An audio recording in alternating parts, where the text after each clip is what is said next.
Good morning. It's Friday, and this is your Friday video. Um, Crown's covered. I don't sound too bad this morning. Okay, maybe a little bit, but I'm not feeling horrible, so there's that. Um, it's a possibility that this is just a cold, and that's cool. But I'm not taking any chances, so I'm indoors for the next. I'm at home or just in the car for the next 14 days because I don't want to be the reason that at the end of the day, at the end of the chain of infection, somebody else dies. That's the whole point of all of this closing everything down, is at the end of the day, none of us wants to be the one who inadvertently caused someone to have to bury a parent or grandparent. So keep that in mind as things shut down and you get frustrated and you're stuck at home, that this is to help prevent funerals. Okay? So do your part, wash your hands, don't touch your face, which I'm about to do. Um, Got an order of Kleenexes coming today from the Amazon Prime to help Avery and I not touch our face so much. Use that to scratch and adjust your glasses, and because honestly, it's unrealistic that every time your nose itches or you get an itch on your face that you're going to go wash your hands first. I mean, it would be great if we all could, but you know, when you buy the soap, buy the lotion, because if you're washing your hands 50 times a day, you're going to need the good lotion. So enough about that. That's my stuff with the COVID-19. That's my message for you. Wash your damn hands. Try not to touch your face. Um, if you are unwell, stay the hell home. 90% of people who get this crud are not going to get sick enough to have to go to the doctor. The 10% who are going to be the ones that they test. I could call my doctor today and say, hey, I have these symptoms. And she's going to be like, do you feel bad enough to go to the emergency room? And I'm going to say no. And she's going to like, okay, stay the hell home. Jeez. All right, moving on. So what can you do, Crystal Healy wise, to help you and your family out? Well, wash your damn hands, don't touch your face. Um, but crystal healing wise, there are some immune boosting stones, and I went through and I looked up the ones that most of us are most likely to have at least one or two of these on hand. I don't want you to have to wait, and I don't want you to have to spend money, because I know there are a lot of people who are going to suffer either directly or indirectly a blow to their income, either because they have to get daycare now, or because work's closing up but there's no work from home option, or there are lots of things going on. So these are things that you're liable to have. Now the first one, I don't know. I don't have it. It's called dry head agate.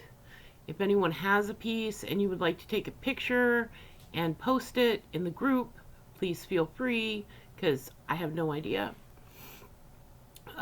Chevron amethyst is really good for immune boosting. It's also good for the headache portion of this nastiness. Natural glass is also good. So natural glass is fulgurite, volcanic glass, so obsidians, that kinds of things. Meteorite glass, if you have moldavite, that's great, use it. The Libyan glass, not so much, and anything that was gotten because of nuclear detonations, not good for your immune system. They're still a little radioactive, don't use them. Picture jasper. You've seen it. It looks like really pretty, almost sandstone-like pictures in the things. Lapis lazuli. Most of us have this. Some of us have it in jewelry form. So you can wear those bad boys. Mochi balls. You know them. They're the two little pairs of balls that come, and one's kind of smooth and the other kind of looks kind of like a testicle. Or a walnut, maybe. But yeah, so they come in match pairs, male and female, and they can help do the thing. Green opal, if you're into opals. Green opal is really good for your immune system, along with green tourmaline specifically. They're big immune boosters. Um, Funny, malachite, green opal, green tourmaline, green stones.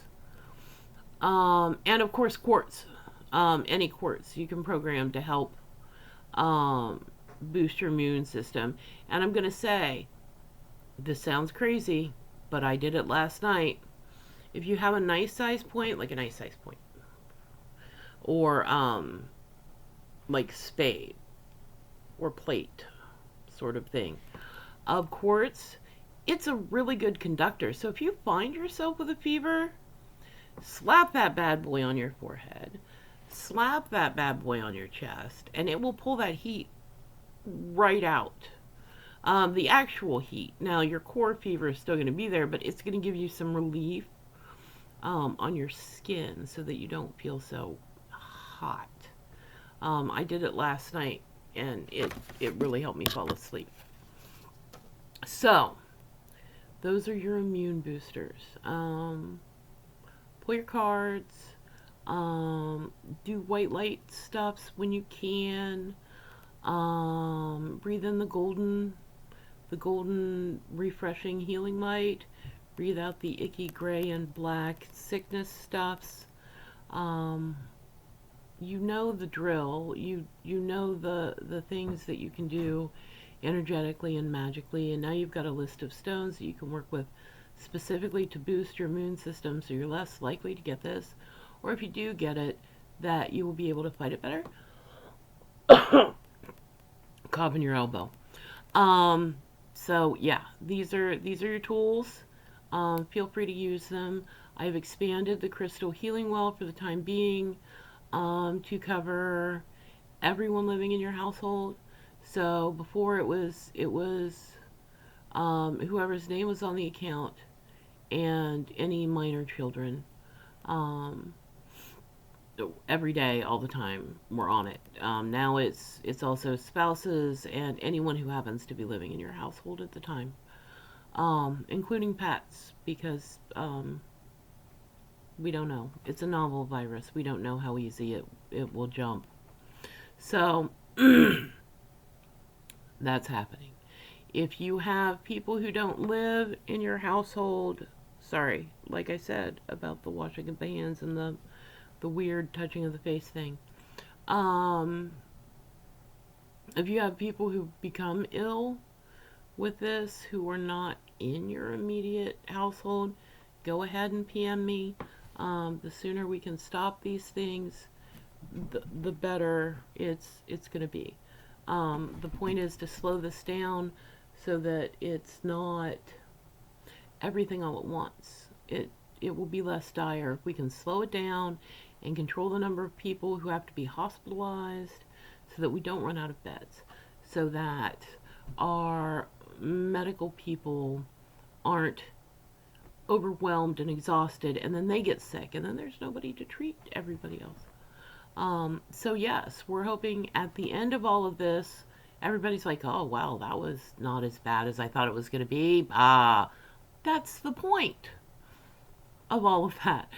We don't want this to be, what was it, the flu of 1912 or 1918? I can't remember. The big flu killed lots and lots of people. The Black Plague, killed like somewhere between a quarter to a third of Europe. We don't want that here. So that's what we're trying to avoid. So try to keep that in mind as you get frustrated and tired of being inside and tired of dealing with kids because it's not summer yet. You were supposed to have a little more time. Watch your movies, read your books, do your crafts, expand your magical healy goodness. this doesn't have to be as stressful a time as people are making it be. And part of that is your choice. Choose wisely. And I will see you next week. Have a good one. Bright blessings.